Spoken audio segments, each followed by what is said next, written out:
Good morning, everyone.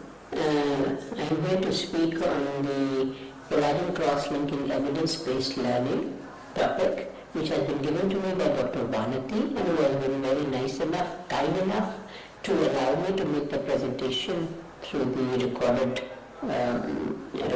media. I will be just going over the CXL and give a broad overview as to how we started and where we are. As you know, for cross-linking, which is now a procedure of choice and everybody is very well aware of for use of keratoconus. And so what are the things we need to remember and keep reminding ourselves so that the seemingly simple procedure should not go in a bad way. We have to remember what is cross-linking, where we use cross-linking, that is the indications, when do we use and what time period of the disease we need to do cross-linking and why we need to do it. These are the four basic questions which we need to answer for anything whichever topic we are dealing with. As far as the history of cross-linking is concerned, it was started in basic research started in 93 to 97 by Thiel and Sporer in Germany. First patient was treated in 1998. Prior to that, the studies were done in rabbit, and now there are thousands of centers, and it's a standard of care known for keratoconus. The cross-linking basically aims to increase the inter- and intracollagen bonding and thereby stiffens the corneal tissue. It induces the additional chemical bonds between collagen fibrils so that it increases the mechanical and chemical resistance of the cornea through photopolymerization.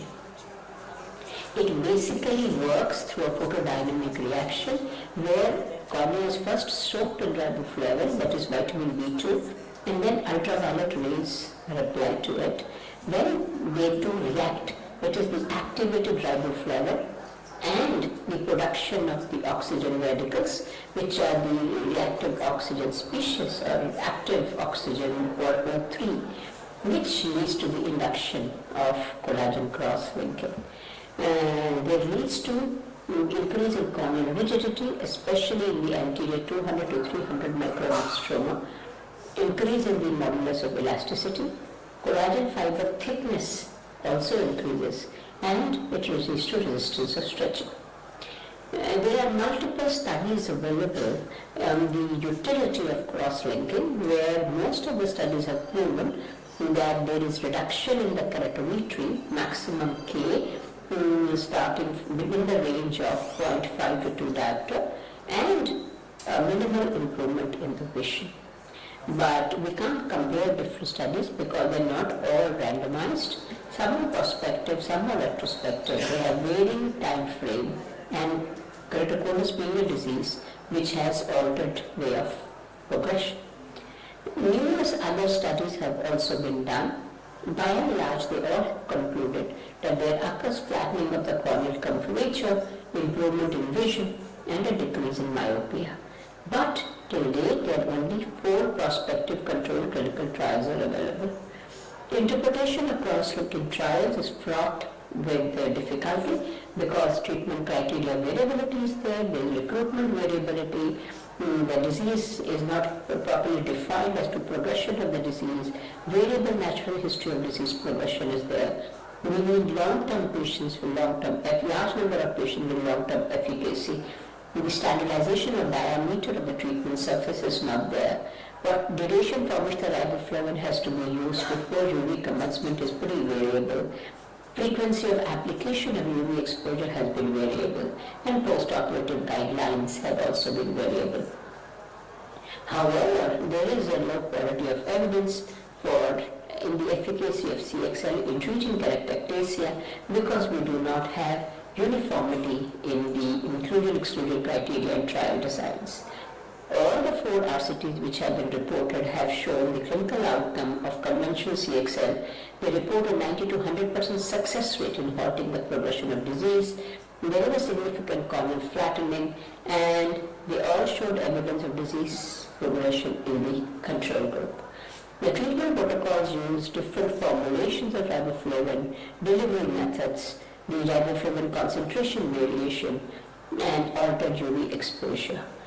The indications of CXL in one way have by and large been halting the progression of keratoconus, iatrogenic keratocysia, infectious keratitis management, bullous keratopathy, progressive myopia, corneal melting disorders, combination with other treatments such as ICRS implantation and limited photoguided photoablation.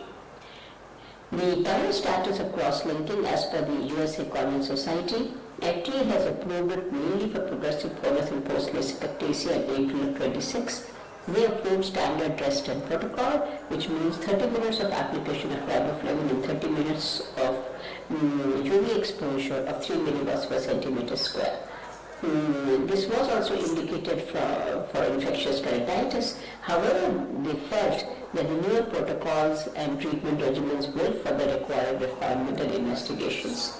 But though it has to be used for progressive keratoconus, but in cases which are at risk, like children and in pregnancy, they could be used without waiting for progression.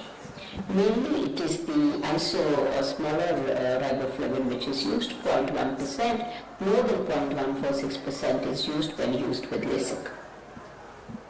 We do not have the definite definition, pitfalls being definite definition of progression, and there is no consensus available. The global consensus is available for steepening of anterior corneal curvature, steepening of posterior curvature, thinning or increase in the rate of corneal thickness. So, and they also proposed that in certain cases with inherent risk of progression, cross-linking may be performed if the progression has not been documented with the children, adolescents, and patients with advanced keratoconus. And however, a newer progression analysis classification in the form of ABCD system has already been introduced. We need photo, as I said, isosmolar or maybe hypoosmolar and thin cornea, which riboflavin with dextran or hypermalose and transepithelial form is available in thin corneas. UV light, which earlier the ideal is to use 370 nanometers, and this photochemical reaction leads to collagen bonds. The accelerated